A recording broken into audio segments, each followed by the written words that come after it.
It began, once again, with sirens in the dark.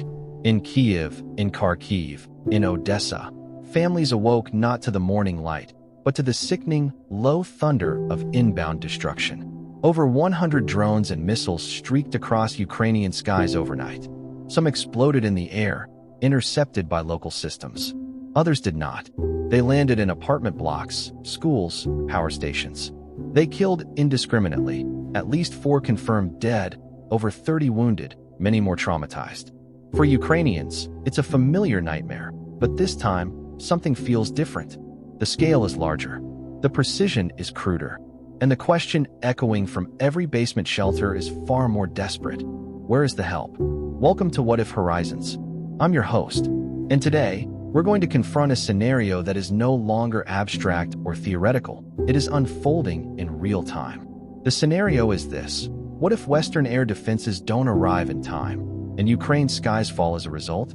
In this episode, we're not just talking about the battlefield dynamics. We're talking about the very nature of deterrence in the 21st century. We're talking about NATO credibility, Russian momentum, and the fault lines of global security. Because if Ukraine collapses under a rain of steel and no one steps in to stop it, what precedent does that set? To understand how we got here, we need to revisit the events of the last 72 hours. Ukraine's president, Volodymyr Zelensky, issued what he described as an urgent plea for more Patriot missile batteries and long-range air defense systems.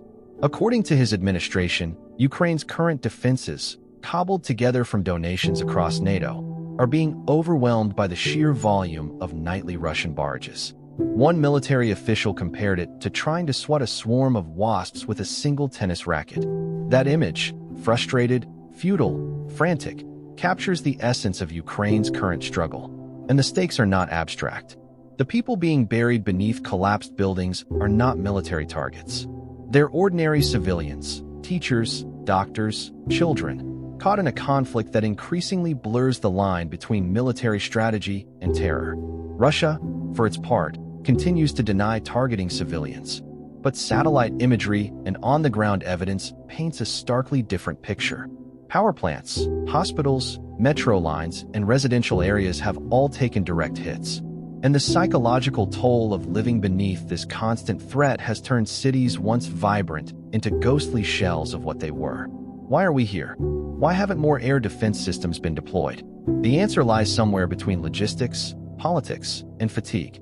Western allies, including the US, Germany, and Poland, have shipped significant military aid over the last 2 years.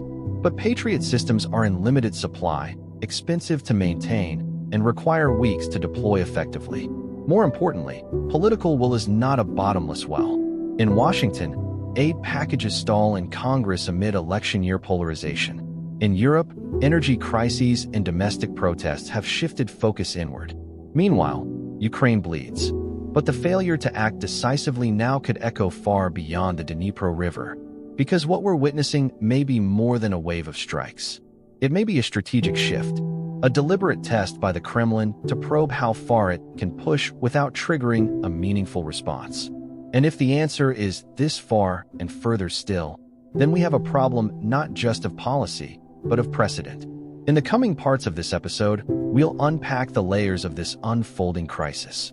We'll examine the mechanics of modern air defense, the fragility of deterrence, and the geopolitical fault lines cracking under pressure. We'll analyze what happens to NATO's cohesion if Ukraine is left to endure alone. We'll explore whether this signals a broader unraveling of post-Cold War norms, and what it means for other flashpoints like Taiwan, the Balkans, and the Arctic. But before we dive deeper, pause for a moment and imagine you're sitting in your apartment. It's 2 a.m. The power flickers. Your phone buzzes with an air raid warning. You grab your daughter, your passport, your keys. You head to the basement, not knowing if your building will still be standing in 20 minutes. That's not fiction. That's life for millions of Ukrainians right now. And still, they endure. But endurance is not a strategy. It's a last resort. So the question we confront today is urgent, uncomfortable, and unignorable. What if the missiles keep coming, and nothing stops them? In the early hours of Monday morning, Ukraine's air defense networks lit up with alerts. Across Kyiv, Kharkiv, Odesa, and Dnipro, radar systems painted the sky with hostile contacts. Over 100 Russian-launched weapons, including Iranian-made Shahid drones and high-speed cruise missiles, poured into Ukrainian airspace. Most were aimed squarely at population centers and critical infrastructure. It was, by all credible accounts, one of the most intense nights of bombardment since the full-scale invasion began in February 2022. And though Ukraine's defenses managed to intercept a portion of the barrage, many missiles made it through. The result, at least 4 civilians confirmed dead, more than 30 injured, and dozens of residential and government buildings reduced to rubble. This is not a one-off. It is part of a sustained Russian campaign designed to wear down Ukrainian resilience, overload defensive capabilities, and demoralize the public. In recent months, the volume of Russian strikes has surged well beyond previous benchmarks. Whereas early in the war a barrage might include 20 to 30 missiles, today we're talking about coordinated waves of up to 500 aerial threats, drones, cruise missiles, hypersonics, all launched within a single night. These aren't scattered assaults. They are saturation campaigns, and they are working. President Zelensky, visibly fatigued but resolute, addressed the nation following the latest attacks. He didn't mince words. "We are running out of interceptors. We are running out of time," he warned. His message wasn't just for the Ukrainian people, it was for the West. He called, once again, for the expedited delivery of advanced air defense systems, including more Patriot batteries, IRIS-T units from Germany, and longer-range interceptor systems from NATO members. But behind that appeal is a grim admission. Ukraine's current inventory is stretched thin, patched together from multiple systems that were never designed to operate together under such extreme and prolonged stress. Patriot systems, while highly effective, are few in number. Each battery protects only a small area and requires significant logistical support. Ukraine is just a handful, and the situation with Soviet-era S-300 systems is even worse. Supplies are dwindling, and parts are nearly impossible to acquire under sanctions. Meanwhile, Russia's capabilities continue to evolve. Moscow has developed more advanced variants of the Shahid drone, increased its reliance on glide bombs, and continues to test hypersonic missiles with alarming frequency. Its strategic goal is clear: to degrade Ukraine's ability to defend itself from the air while avoiding direct confrontation with NATO. Western intelligence has confirmed these assessments. US and British officials acknowledge that Russia's tactics have shifted toward attrition. Rather than achieving quick territorial gains, the Kremlin now appears focused on slowly collapsing Ukraine's internal systems, its energy grid, its transportation, its civilian morale. And so far, the strategy is delivering results. Frequent blackouts are returning. Public transit is halting in major cities, and emergency responders are stretched thin. The Geneva Security Forum convened last week to address the deteriorating situation, bringing together European and US diplomats. But the results were tepid. No new commitments were made. Instead, Western leaders issued cautious statements about ongoing evaluations and considerations for future support packages. Behind closed doors, several European foreign ministers voiced frustration with Washington's paralysis. The Biden administration, bogged down by election pressures and a sharply divided Congress, has struggled to pass a new round of aid. Republican leaders, some echoing Trump's isolationist rhetoric, have balked at continued funding, arguing for accountability first. That language, while politically expedient, is translating into strategic delay, and that delay has consequences. In Kyiv, commanders are rationing interceptors, choosing which targets to prioritize. In some cities, air raid sirens now serve less as warnings and more as psychological alarms. Loud reminders that the skies are not safe and that Western promises are slow to materialize. The question now looming over every discussion in NATO headquarters is simple, but chilling. What happens if Ukraine's defenses fail entirely before help arrives? Because the numbers don't lie. Ukraine is facing more missile attacks now than at any point since the war began. The velocity, frequency, and scale of these strikes have outpaced its ability to respond.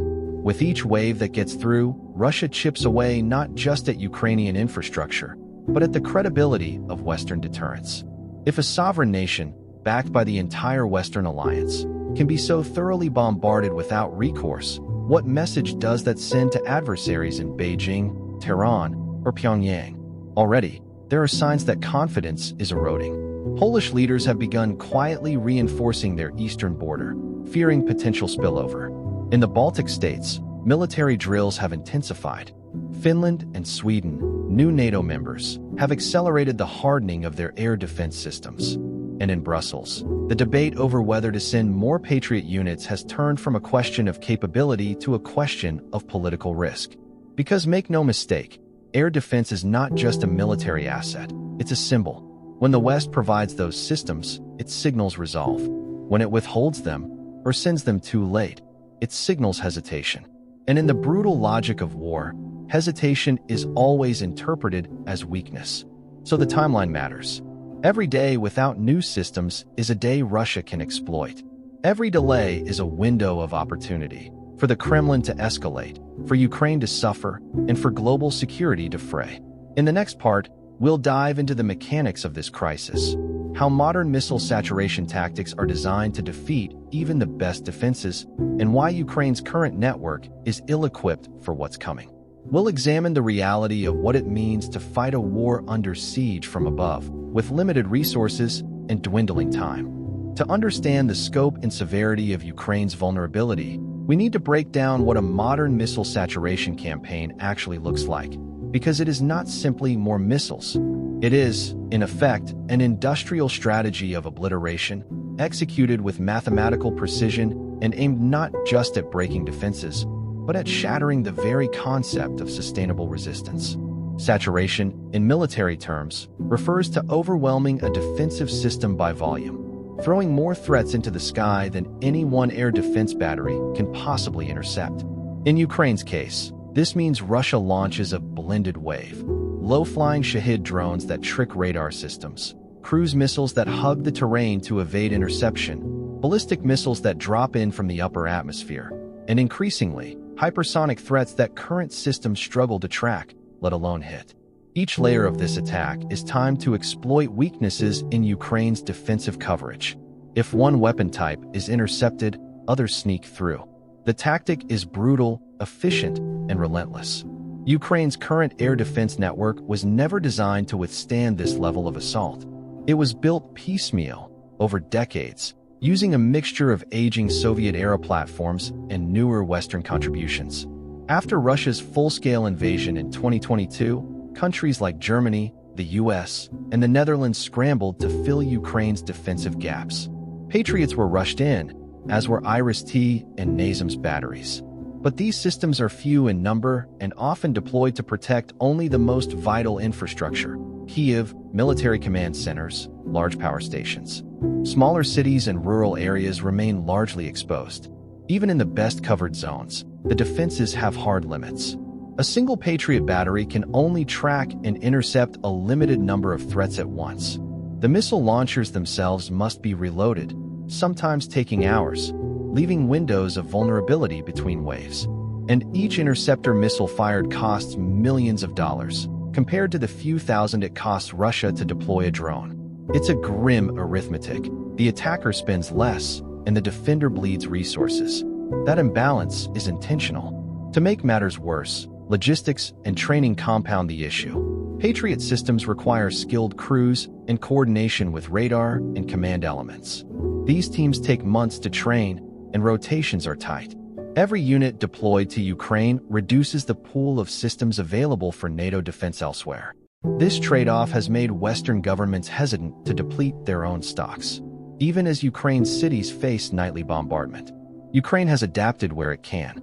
Local engineers have developed creative hybrid defenses, mounting anti-aircraft guns on pickup trucks, hacking together radar arrays using civilian parts, and even using AI software to predict drone flight paths. But these workarounds, while courageous and clever, are no substitute for real firepower. A hacked laptop with a webcam can't stop a hypersonic missile. And then there's the psychological layer.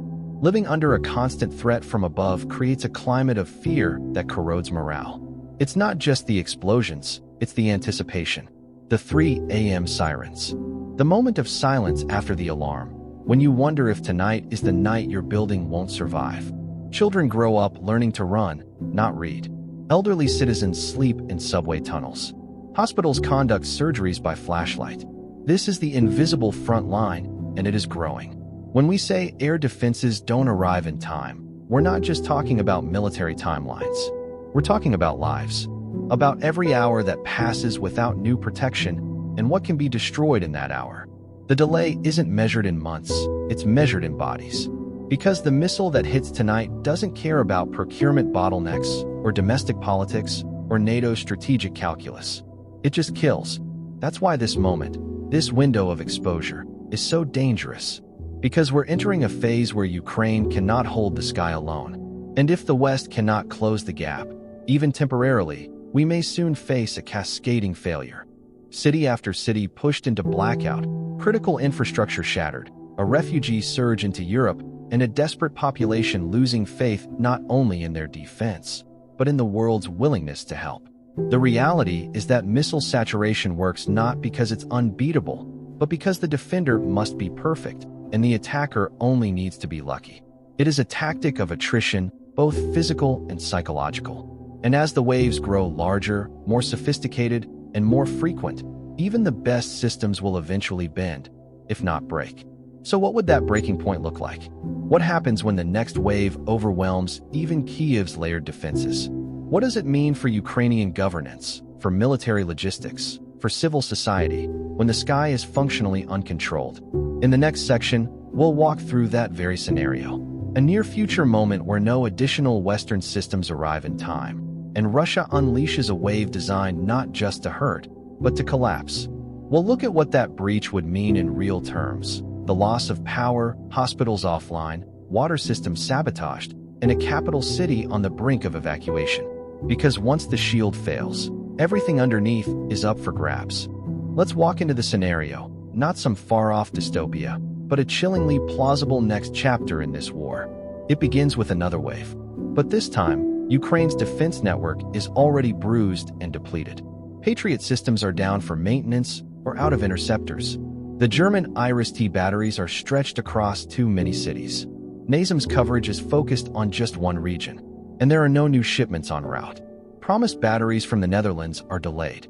Congress in Washington is locked in budget gridlock. European warehouses are dry. The sky is, for all practical purposes, open. Then, as satellites begin detecting mass launches from Russian territory, the full scope becomes clear. Not 100 missiles, not 200, but closer to 600 aerial threats, layered, coordinated, and staggered. Shahid drones fly low and slow to confuse radar. Cruise missiles barrel across treetops, hugging terrain to avoid detection. Kinzhal hypersonics fly high, targeting bunkers and infrastructure with speeds that make interception almost impossible. It's not just saturation, it's annihilation by tempo. Kyiv is first. Strikes hit power substations, sending half the city into blackout. The metro system halts. Emergency services try to operate in darkness. A children's hospital in Holosivsky district loses electricity mid-surgery.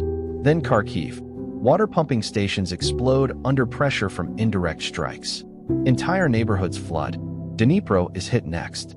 Several bridges across the Dnieper River are damaged, cutting off logistics between west and east. But perhaps the worst damage isn't kinetic, it's systemic. Communications networks collapse.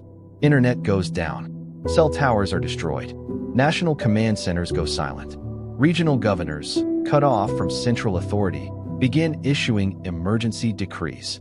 In Odesa, local officials order the evacuation of non-essential personnel from government buildings, fearing a second wave. Not a single missile has hit a military target, and that's precisely the point. Because this isn't about the battlefield. This is about the fabric of civilian life.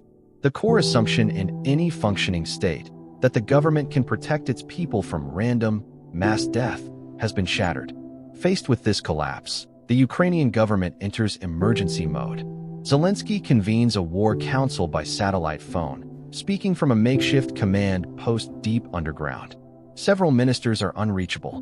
Military generals begin redistributing their remaining air defense assets, shifting the last functioning Patriot systems to guard power plants and presidential facilities. It's Kyiv. There are not enough resources to defend both the population and the state. A choice must be made. And civilians? They react how civilians always do in war, by fleeing. But this time, it's not from frontline villages. It's from cities that were once considered safe. Lviv, Kyiv, Ternopil, places that hosted millions of internally displaced people, are now emptying. Roads out of central Ukraine clog with vehicles. Trains are overwhelmed. At border checkpoints in Poland and Romania, lines stretch for kilometers. European governments issue warnings. We cannot absorb another wave of refugees at this scale. But the wave is already coming. Inside Ukraine, civil society frays. Volunteer networks try to maintain order, distribute medical supplies, and manage shelters. But many NGOs have already lost staff and funding. Some simply vanish. The psychological burden compounds. Parents sleep beside their children in basements. Schools are closed. Entire generations are paused in fear. And yet, even in this chaos, something darker takes root: resentment. Not at Russia, whose brutality is now familiar, but at the West. In telegram groups and radio broadcasts, Ukrainians ask, where are the Patriots? Where is the Iron Dome we were promised? Why are we still dying in the third year of this war without the tools to protect ourselves? That question echoes far beyond Ukraine's borders. In NATO capitals, the fallout is immediate. Poland, seeing the collapse next door, triggers emergency provisions to accelerate air defense purchases. Finland reinforces its eastern bases. Germany debates mandatory conscription for the first time in decades. But the political cost is growing. In the United States, opinion polls shift. Where once there was majority support for Ukraine aid, now there is ambivalence. Right-wing media frames the situation as a failure of American prioritization. Why spend billions on a losing war, they ask. It doesn't matter that the war isn't lost. The optics are enough. Within NATO, the cracks widen.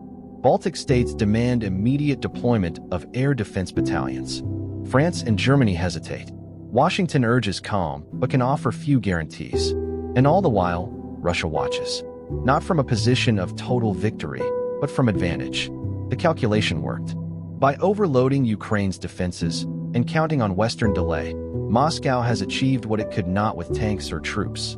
It has broken the illusion of security. The most dangerous wars aren't always won with conquest. Sometimes, they are won through collapse, one system at a time. And that is the scenario we now face. A Ukraine not conquered, but exposed. A government intact, but cornered. A people not defeated, but increasingly alone. In the next part, we'll look at how this crisis ripples outward into NATO politics, domestic unrest, and the very foundation of the post-Cold War order. Because when air defenses fail in one country, the question becomes, whose skies are next? The fallout begins not with missiles, but with microphones. Within hours of Ukraine's catastrophic exposure, international newsrooms explode with coverage. CNN broadcasts live from darkened Kyiv streets. The BBC interviews a traumatized doctor from Kharkiv. Al Jazeera shows aerial footage of a crater where a children's hospital once stood. But it's not just images of destruction that dominate the airwaves. It's the question every headline now asks. Where was the West? Ukrainian President Volodymyr Zelensky, visibly exhausted and unshaven, appears on camera from an undisclosed bunker. His message is no longer one of hopeful defiance. It's sharpened into something more urgent, more accusatory. We stood alone on the first night of the invasion, he says. But now, after 3 years, after hundreds of Western promises, we are again without the means to defend our children. The impact is immediate. European leaders scramble to issue statements of support. Washington's press secretary insists that logistical bottlenecks and congressional delays do not equal abandonment. But the damage is done. In Kyiv and Kharkiv, words are no longer enough. Inside Ukraine, the civilian government begins to fracture under pressure. The mayor of Lviv calls for a phased evacuation of the city. The Interior Ministry proposes temporary curfews across central Ukraine. Meanwhile, regional officials, cut off from central command, begin making unilateral decisions about air defense allocation, fuel rations, and population movement.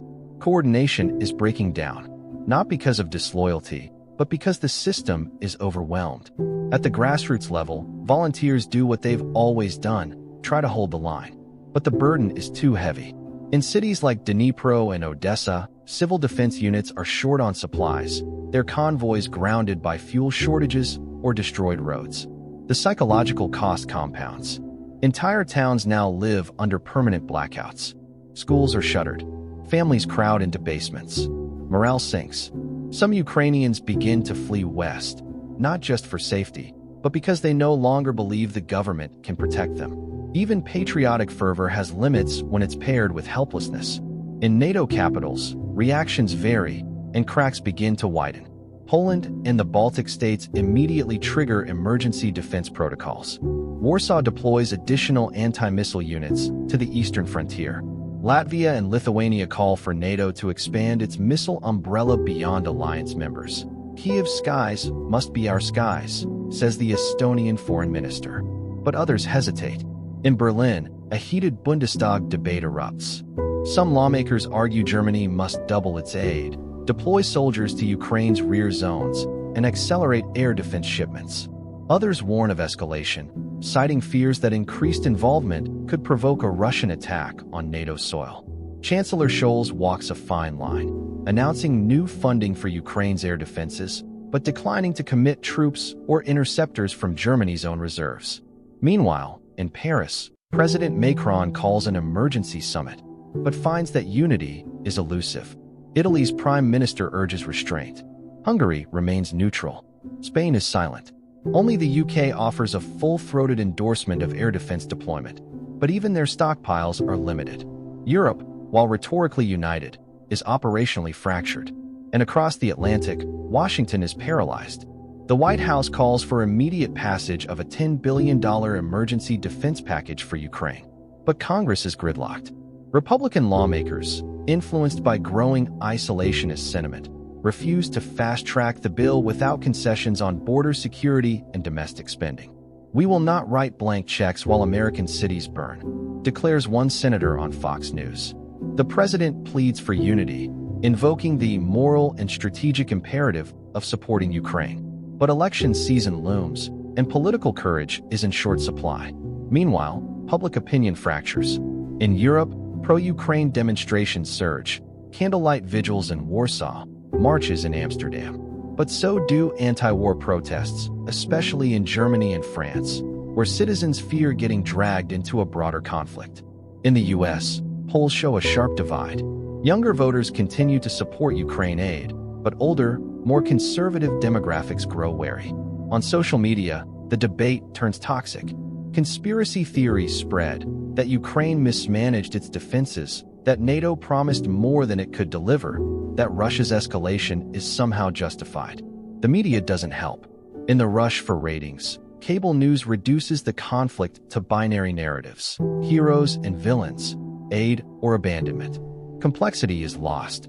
The airwaves, like the skies, become contested space. Inside NATO headquarters in Brussels, the mood is grim. Intelligence reports suggest Russia is preparing for further offensives, possibly testing NATO's eastern flank or launching new campaigns in Moldova or Georgia. The alliance's credibility is now on the line, not because Ukraine is a member, but because it has become a symbol. If NATO cannot defend a democratic ally under siege, what does it stand for? The internal debates grow fierce. Some members push for invoking Article 4 consultations, arguing that Russia's actions indirectly threaten alliance stability. Others warn that doing so without consensus could backfire. Everyone agrees on one thing: the longer this delay in aid persists, the more NATO's strategic deterrence erodes. In Ukraine, people are no longer waiting. They are adapting. Cities fortify with what they have. Community militias expand. 3D printers churn out drone components. But the message from the front is the same. Without air cover, everything else is at risk. And that includes NATO itself. Because this isn't just about missiles or missile shields anymore. It's about whether the world's most powerful military alliance can respond fast enough to prevent collapse, or whether bureaucracy, politics, and fear will allow an entire country to be torn apart from above. In the next part, we'll explore the strategic consequences of this crisis. How do weakened defenses change the calculus on the battlefield? Could Russia capitalize on this moment to launch a new ground offensive? What happens when cities like Lviv and Kyiv lose their operational status and logistics begin to crumble? The battlefield doesn't wait for diplomacy. It doesn't pause for summits or adjust for public opinion. It responds to advantage, and at this moment, advantage tilts toward Moscow. With Ukrainian air defenses decimated or overstretched, Russia's military command senses the shift. The Kremlin may never get a better window. Without Patriot batteries or NASAMS coverage, Ukraine's logistics routes, energy grids, and supply hubs become exposed arteries. And in modern warfare, exposed arteries are invitations, not for skirmishes, but for strategic breakthroughs. Kyiv's defenses begin to erode, not due to lack of courage, but due to physics and exhaustion. The capital, once protected by overlapping defense zones and early warning radars, now operates under constant threat. Any movement, convoys, drone launches, air surveillance flights, is calculated against the odds of surviving the next 24 hours. This isn't a temporary lapse. It's systemic attrition. In war, attrition has gravity, and it pulls hard. Key supply lines running east from Lviv through Vinnytsia to Kyiv are routinely interrupted, not just by missiles, but by the psychological paralysis of crews forced to choose between risking roads under satellite-guided strikes or delaying crucial fuel and ammunition deliveries. The Ukrainian army, brilliant in its asymmetric tactics and battlefield resilience, begins to face a deeper challenge: coordination collapse. Russia, emboldened by the cracks forming in the defense grid, begins testing the front lines again, not with a full-scale blitz, but with probing offenses. In the northeast, small mechanized units push near Kupiansk, testing Ukrainian resolve under diminished air support. Along the Zaporizhia axis, Russian drones and artillery become bolder, pounding logistics depots previously shielded by Western radar. These are not yet breakthrough moments, but they're pressure points. And pressure, when left unanswered, can fracture. Meanwhile, Ukraine's ability to launch precision counteroffensives begins to degrade. HIMARS systems, once used to great effect against Russian artillery and command posts, now struggle with limited intelligence support. Recon drones, too often lost to electronic warfare or outright missile attacks, no longer provide persistent coverage. F-16s, promised for months, are still stuck in training cycles or awaiting secure airfields. Ukraine's window of parity, where it could hold the line and inflict steady attrition on Russian forces, is now closing. In response, Ukrainian military planners pivot. With fewer high-end assets to rely on, they return to what gave them early success: asymmetric warfare. Small drone teams operate from mobile vans, striking fuel convoys behind Russian lines. Saboteurs in occupied regions target rail networks, slowing Russian resupply. Makeshift factories in Dnipro and Poltava convert civilian drones into loitering munitions. There is innovation, but it comes from necessity, not choice. One of the clearest signs of Ukraine's shifting posture is the reallocation of forces away from open maneuver warfare to defensive entrenchment. Around Kyiv, new rings of trenches and fortifications are being constructed. In the south, commanders focus less on pushing toward Melitopol and more on holding Zaporizhia. The dream of splitting the Russian land corridor to Crimea recedes into contingency plans. In its place, a strategy of survival. Russia, meanwhile, is learning too. It has tested, failed, and adapted. No longer over-reliant on grand offensives, it now excels in persistent degradation, eroding Ukraine's capabilities one drone strike, one missile, one infrastructure collapse at a time. And now, it has air superiority, even if limited and contested. That's a shift with cascading effects. In military terms, loss of air parity doesn't just mean more bombs fall. It means fewer chances to regroup, reposition, and counter. It means command centers must be constantly mobile. It means supply depots are smaller, more dispersed, and harder to maintain. It forces a war of dispersion, one Ukraine can fight, but at growing cost. There is also another strategic cost: human capital. With renewed Russian momentum, Ukrainian commanders are forced to deploy elite brigades to defensive roles rather than offense. Troops trained in NATO tactics, equipped with the best of what the West has sent, are now used to plug gaps, protect cities, or shield vital rail hubs. Every battalion pinned down by airstrike threats is one less battalion available to regain territory. And yet, Ukraine's resistance doesn't break. It transforms. By necessity, its strategy becomes one of long war, attrition not just of Russian equipment, but of Russian political will. The battlefield, once defined by maneuvers, becomes a landscape of endurance. Russian troops face the same fatigue, the same improvised explosives on forested roads, the same sniper teams in urban ruins. But the balance is shifting because Ukraine can no longer prevent Russia from reaching deep into its heartland. The symbolic heart of this shift is Lviv. Once a secure hub of aid, diplomacy, and strategic planning, the city is now intermittently targeted. Drone strikes rattle the windows of embassies. Military hospitals operate under blackout conditions. Foreign advisors begin to relocate across the Polish border. The sense of rear area security that fueled Ukraine's war economy begins to erode. With it goes the rhythm of defense production, the flow of international military support, and the morale boost of knowing help is close. This is what air defense buys, not just protection from missiles, but time, confidence, and the possibility of offense. Without it, everything constricts. And Russia knows this. Its strategy is not to destroy Ukraine in one blow, but to suffocate it over time, to make every city vulnerable, every convoy a gamble, every day a survival calculation. A war not of tanks and trenches, but of pressure and fatigue. This isn't collapse, but it's pre-collapse. And it's here that the true question arises. How long can Ukraine hold without the skies? In the next part, we'll explore how this military unraveling affects the global system. Because what happens over Ukraine doesn't stay there. Oil markets surge, NATO's deterrent image fractures, and from Asia to Africa, countries begin to ask, if Western security guarantees don't shield Ukraine, will they shield anyone? When air defenses fail in Ukraine, the consequences reverberate far beyond the rubble of Kharkiv or the scorched edges of Odesa's power grid. This is not just a regional failure, it's a geopolitical fault line. And as the tremors grow louder, the entire international order begins to shift. The first ripple is economic.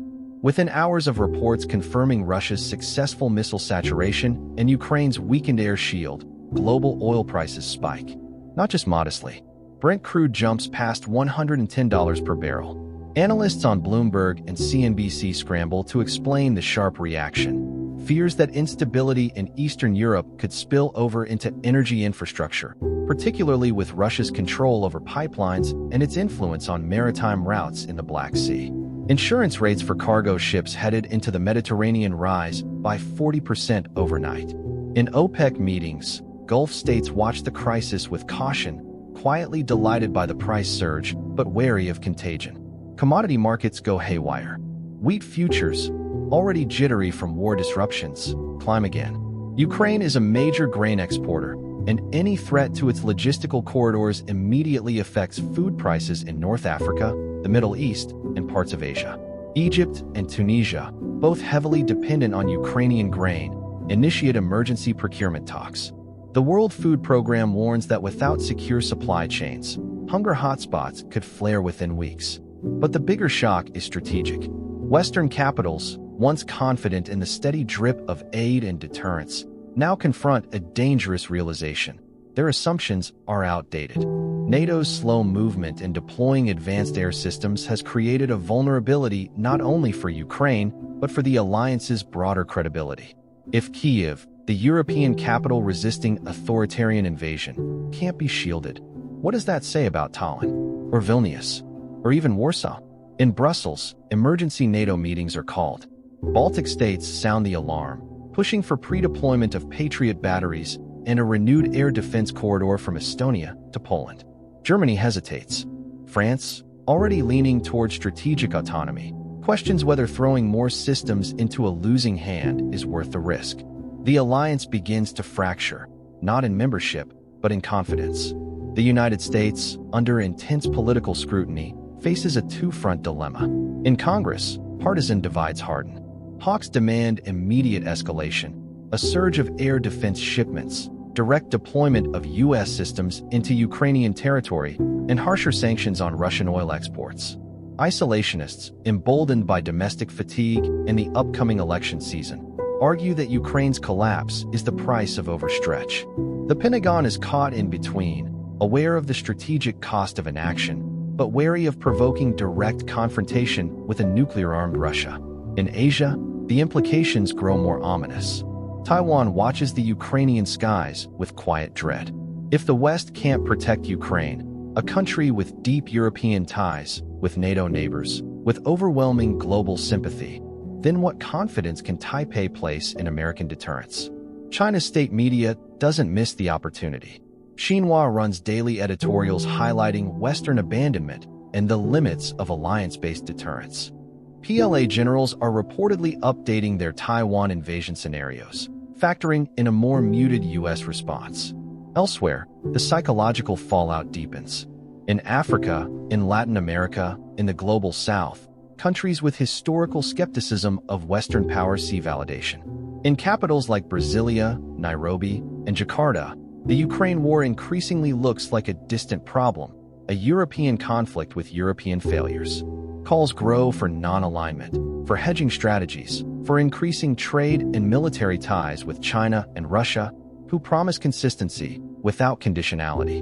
The United Nations, meanwhile, sinks further into paralysis.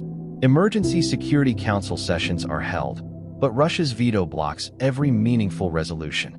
China abstains, issuing vague calls for stability, while privately blaming NATO provocation. The General Assembly passes another symbolic resolution condemning Russian strikes, but the impact is negligible. Diplomacy, already fragile, begins to feel performative. Even the arms trade shifts. Countries once reluctant to purchase Russian equipment now reassess. After all, Moscow's missile platforms seem effective, capable of bypassing Western-trained defenses and overwhelming NATO standard systems. Iran, already under heavy sanctions, begins negotiating for S-400 systems. Saudi Arabia, sensing the changing winds, opens quiet backchannels with Beijing to discuss diversified defense procurement. And then there's the human toll, the displacement, the fear, the despair. Within Ukraine, new waves of refugees stream westward. Poland braces for another million arrivals. Moldova declares a state of emergency as border crossings swell. The EU, already fatigued from years of migrant crises, begins to debate new quotas, igniting fresh political tensions in Germany, Italy, and Hungary. Across the continent, far-right parties gain momentum. They capitalize on the images of collapsing cities, failed aid, and broken promises. In France, Marine Le Pen reemerges with fiery speeches denouncing NATO as a machine of war without will. In Slovakia and Hungary, leaders flirt with Kremlin narratives, claiming neutrality is the only path to survival. The global security architecture, once defined by post-Cold War stability, begins to look alarmingly brittle. No nuclear weapons have been used. No Article 5 triggered. And yet, the psychological pillars of Western deterrence are shaking. What began as a failure to deliver air defense systems in time now morphs into a broader erosion of trust. Trust in Western commitment. Trust in NATO's responsiveness. Trust in the promise that aggression will be met with unified resistance. This is the silent danger of strategic delay, not dramatic battlefield collapse, but creeping global disillusionment. Because the world doesn't just watch wars. It reads them, learns from them, and adapts. And if Ukraine is allowed to fall from the sky without consequence, others will begin to ask, who's next? In the next section, we'll dive into the emotional and philosophical core of this scenario. Our what-if moment. We'll ask not just what might happen, but what it means for the future of deterrence, sovereignty, and international norms. What if Ukraine's skies fall before Western systems arrive? What if the deafening noise of Russian missiles isn't just an assault on buildings and civilians, but a message sent to the world that democratic security, as we've long known it, has an expiration date? This isn't a fantasy. It's a near future we are hurtling toward, faster than anyone cares to admit. And as those missile barrages light up the horizon above Kyiv or Kharkiv, what they illuminate is far more than the urban devastation below. They reveal a strategic void, one that stretches from the streets of Eastern Europe to the war rooms of Washington, Brussels, and beyond. Imagine for a moment that the defense of Ukraine, arguably the defining battleground between liberal democracy and authoritarian ambition in the 21st century, fails not with a bang, but with a bureaucratic whimper. Not because the West lacked the tools, or the technology, or the resources, but because it hesitated. Because delivery timetables slipped. Because parliamentary debates dragged on. Because elections loomed. And imagine what that signals. To countries on the fault lines of the next potential conflicts. To Taiwan, to the Baltic states, to South Korea, to Israel. To small democracies hedging between spheres of influence. To autocrats calculating risk versus reward, watching, waiting for confirmation that Western unity is a myth with a shelf life. This is more than a war. It's a stress test of the international system's assumptions. Assumptions like alliances hold. Red lines mean something. Strategic patience is better than preemptive force. Civilian lives matter more than strategic optics. Democracy is resilient when under attack. But if Ukraine is left to suffer wave after wave of missile strikes without the means to defend its skies, what if none of those assumptions hold? What if we find out, too late, that deterrence isn't a static shield but a constantly shifting signal? One that needs to be reaffirmed with action, not words. What if the world wakes up to a new reality? Not of nuclear war, not of World War III, but of a slow erosion of norms, a death by 1,000 air raids, where the rule-based order bleeds out quietly, in the shadows of burnt hospitals and collapsed apartment blocks. Think, for a moment, what this means for the very concept of sovereignty. If a nation can be dissected from the air while the world debates appropriate response, then sovereignty becomes conditional, based not on rights, but on relevance, based on strategic value, not human value. This is the deeper fear that courses beneath the missile trails. The possibility that we are witnessing not just the battlefield consequences of delay, but the philosophical unraveling of the post-Cold War world. That the old guarantees are gone. That international law is ornamental. That never again was always negotiable. What if this becomes the new normal? Where democracies are expected to endure until reinforcements arrive, but the reinforcements never come. Where civilians are left to huddle in basements, praying that an intercepted missile is more than a political talking point in a distant capital. Where authoritarian regimes calculate that delay equals opportunity, and opportunity equals conquest. The missiles falling in Ukraine aren't just testing radars and Patriot systems. They're testing willpower, cohesion, vision. What if they find those defenses lacking? What if the future they unleash is one where borders are bendable, international rules are optional, and security is a transactional privilege granted to those with better geography, better allies, better timing? This what if isn't hyperbole. It's trajectory. And in a world of trajectories, it only takes one more misstep, one more failure to deliver, one more shrug in the face of escalation, for that trajectory to become irreversible. So we ask again, what if Ukraine's skies fall and the world does nothing? Would that be the moment deterrence dies, not with a mushroom cloud, but with quiet silence from the West? Would that be the beginning of a new global age, not defined by war, but by retreat? And most haunting of all, if we don't answer now, if we don't act now, will we even know when it's already too late? As the smoke rises over Ukraine's shelled neighborhoods and air raid sirens become as routine as morning traffic, a chilling reality settles across Western capitals. The moment of decisive clarity has arrived. This is not a hypothetical crisis anymore. It's here. It's happening. The question now is simple. Does the world act, or does it stall into irrelevance? In Washington, Brussels, Berlin, and London, urgency seeps into decision-making rooms like a cold draft. National security councils are no longer talking about contingency. They are staring at a binary choice: send the systems, or watch another democracy fall. But even as some leaders advocate for acceleration, immediate deployment of air defense batteries, no more delays, no more bureaucratic red tape, others hesitate. Not because they don't understand the stakes, but because they fear the consequences of escalation. What happens if a Western-operated Patriot battery downs a Russian jet? What if Moscow retaliates directly against NATO soil? These aren't idle fears. They're grounded in the uncomfortable truth that the rules are changing faster than the institutions that govern them. The very architecture of global diplomacy, slow, consensus-driven, reliant on outdated assumptions, has become a liability in the face of modern warfare's pace. Meanwhile, Ukraine is making hard choices. It begins evacuating more civilians from vulnerable urban centers, knowing full well that the longer they wait, the higher the death toll will climb. Civil defense networks are stretched thin.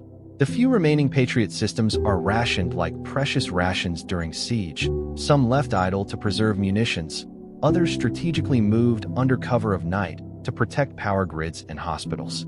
Zelensky's speeches grow sharper, more urgent, not just for Patriot missiles, but for clarity, for speed, for resolve. Back in the West, public opinion splinters further.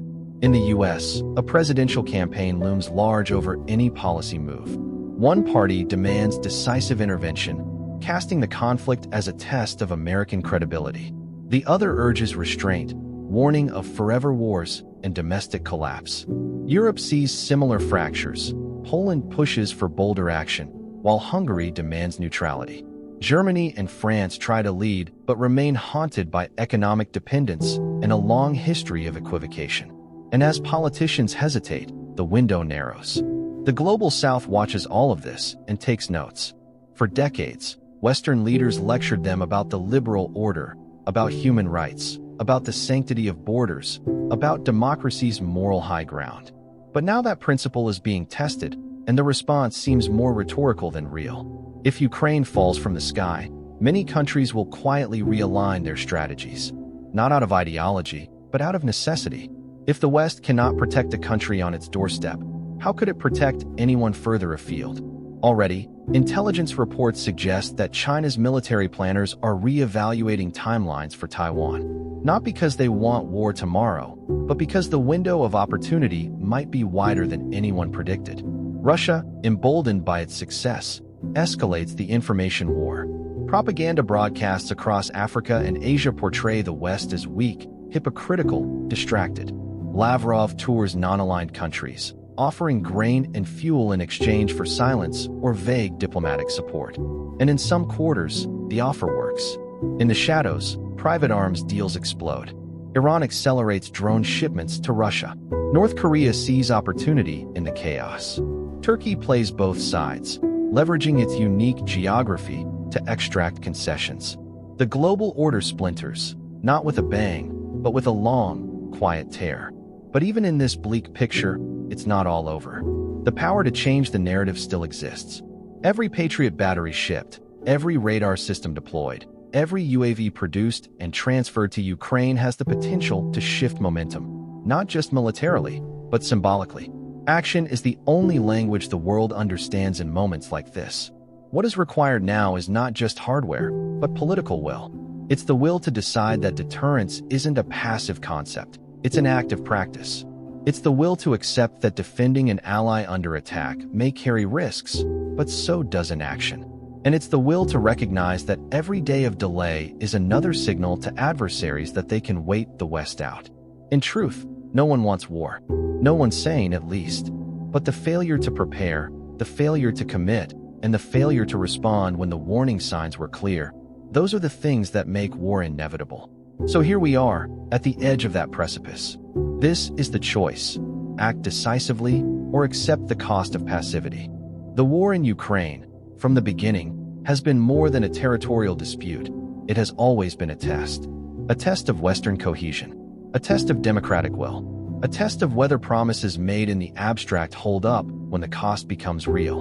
And now, with missile trails streaking the skies and families huddled in metro stations, the test has entered its final and most critical phase. We are at a moment when time itself is strategic. Every day without Western air defenses gives Russia another opportunity to reshape not just Ukraine's fate, but the world's perception of power. Every shipment delayed sends a signal, not just to Ukraine, but to every actor on the global stage. From Tehran to Pyongyang, from Beijing to Caracas, all are watching not just what we say, but what we do. And what they're seeing is hesitancy, delay, a West that debates while Kyiv burns. This is the uncomfortable reality of 21st century warfare. The front lines don't just exist where missiles land. They exist in boardrooms, in press briefings, in congressional hearings, and late-night parliamentary votes. They exist in our attention spans, in our public discourse, in our moral frameworks.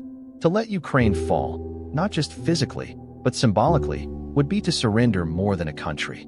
It would be to surrender the idea that borders matter, that alliances mean something, that sovereignty isn't just a word tossed around during peace summits, but a real, living principle worth defending. If the West fails to act in time, it will not be because it lacked capacity. It will be because it lacked urgency, because democracies move slowly, and because political survival too often trumps strategic clarity. And yet, the window is still open, barely. It's not too late to surge air defenses, to reinforce the front lines of freedom, to tell Russia and the world that even now, amid chaos and fatigue, deterrence lives. That the West does not bend to exhaustion, nor to fear, nor to polls. That in a world of shifting lines, there are still red ones. As citizens, our voices matter. Whether you live in Washington or Warsaw, Berlin or Boston, your governments move when you demand they do. In democracies, apathy is not just a byproduct of comfort. It's a weapon handed to autocrats. So here's the question we leave you with. Should the West act faster, or risk losing Ukraine, and with it, the credibility of every democratic alliance? Think about it. Because if Ukraine's skies fall, and our silence continues, it won't just be Ukraine that pays the price. It will be all of us. Thank you for joining us today on What If Horizons. If this episode made you think differently, share it, subscribe, leave a review, and most importantly, start the conversation. In our next episode, what if the EU standardizes digital ID and privacy becomes optional? Until then, stay aware, stay informed, and never forget that the future is something we all help shape.